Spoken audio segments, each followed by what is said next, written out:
Hey everybody, it's Sam here from Sugar Spun Run, and today I'm showing you how to make the best banana bread. Today's banana bread recipe is by popular demand and is based off of my extremely popular, well-loved banana muffin recipe. If you haven't tried that muffin recipe out, you'll probably want to check it out. It has hundreds of 5-star reviews, and I think if you love that one, you are going to love this banana bread just as much, if not more. Now to get started, the first thing you're going to want to do is preheat your oven to 350 degrees Fahrenheit. Next, you are going to need a large bowl, and of course we are going to need some bananas. Now you'll need 1.5 cups of mashed bananas for this recipe. Typically for me that's about 3 regular sized bananas, but today all I have are these small bananas to work with, so we're going to be using 4.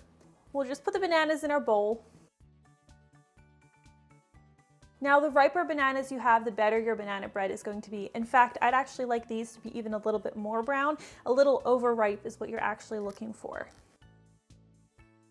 Today I'm just going to use a potato masher to mash these bananas, and you want to get them really well mashed so they're nice and liquidy. Our bananas are nicely mashed, so we are now going to add 1/4 cup of melted unsalted butter. And I want to make sure I get all of that butter in there. It's going to help give this banana bread a really nice flavor. I'm also adding 1/4 cup of vegetable or canola oil.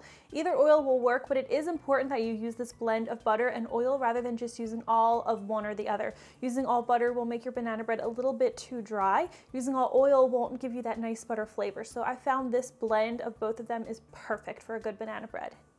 I'm just going to stir these together now until the butter and oil and bananas are nicely combined. We'll add 2/3 cup of tightly packed light brown sugar and 1/2 cup of granulated sugar, and stir these sugars in until they're also nicely combined. We're going to add 2 large eggs to our mixture, and I like these to be at room temperature. In fact, with most of my recipes, I really recommend having all of your ingredients at room temperature.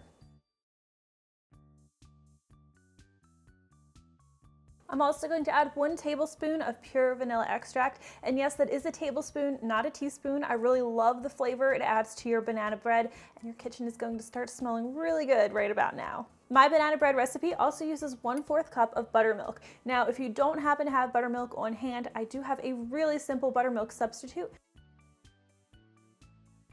We'll just stir these together until they're nicely combined. It smells so good in here right now. Once we have all of our wet ingredients combined, we're actually going to set this bowl aside, and we're going to need a separate bowl for our flour. You're going to need 2 cups of all-purpose flour. And we'll add 3/4 teaspoon of baking powder, a 1/2 teaspoon of baking soda, and a 1/2 teaspoon of salt. And I'm just going to use a whisk to whisk these together until our dry ingredients are really well combined. I'm going to bring back our banana mixture, and we're just going to add the dry ingredients back into that wet ingredient bowl. Now at this point, you want to proceed with a little bit of caution. We are going to very carefully fold together our wet ingredients and dry ingredients. The point here is that you don't want to overmix this batter. You just want to fold until all of your ingredients are combined, but just combined. So if you see a few streaks of flour, that's okay. You don't want to overwork this batter, or your banana bread is going to come out too dry. If you wanted to add any toasted nuts or chocolate chips to your banana bread, you would throw them in here at this point. I would use probably about 1.5 cups of whatever add-in you would like. Once you have your banana bread batter prepped, now we are just about ready to bake it, but you are going to need a bread pan. So this is a 9x5 bread pan, and as you might be able to see, I've gone ahead and I've greased and floured the bottom and 1 inch up the sides of the pan. You don't need to grease it all the way up. Actually, not greasing it is going to help the bread climb a little bit and get a little more levity and rise a little bit more. So you don't need to grease the whole thing, but you do want to do the bottom and 1 inch up the sides. So I'm just going to transfer our batter into the pan. All right, it's not the prettiest thing ever, but we are going to pretty up this banana bread a little bit by adding sugar on top. Now this is optional. You definitely don't need to add sugar on top, but of course I'm a sugar addict, so I'm going to. I really recommend a coarse granulated sugar if you have one. If not, regular granulated sugar will work fine, and just sprinkle some evenly over the top of your batter. And some of you might think I'm being a little excessive here, but my website is called Sugar Spun Run, so hopefully you're not surprised. Okay. Now our banana bread is ready to bake. So this is going to be transferred to our 350 Fahrenheit preheated oven, where it's going to need to bake for about an hour. What you're looking for is the top will be a nice golden brown, and you want to use a toothpick to ensure that it's done and baked all the way through. You'll want to insert a toothpick as deep down into the bread as you can, and it should come out clean or with a few moist crumbs, but it shouldn't have any wet batter on it. Let your banana bread cool in the pan for about 10 to 15 minutes. Then you'll want to use a butter knife and just run that along the edges of the pan just to separate the bread from the pan. Then what I like to do is we'll invert this onto a cooling rack.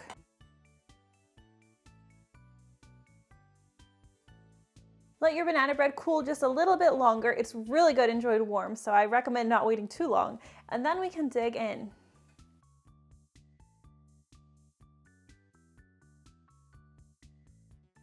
And that is how you make my favorite moist, flavorful banana bread. I really think you guys are going to love today's recipe, especially if you love my popular banana muffins. If you try this one out, please let me know what you think. And thank you so much for watching. I'll see you next time. Hey, if you guys enjoyed today's banana bread recipe, I would really appreciate it if you would give me a thumbs up. Make sure to hit that subscribe button and please hit that notification bell. Also, if you enjoyed today's recipe, here are a few others you might like as well.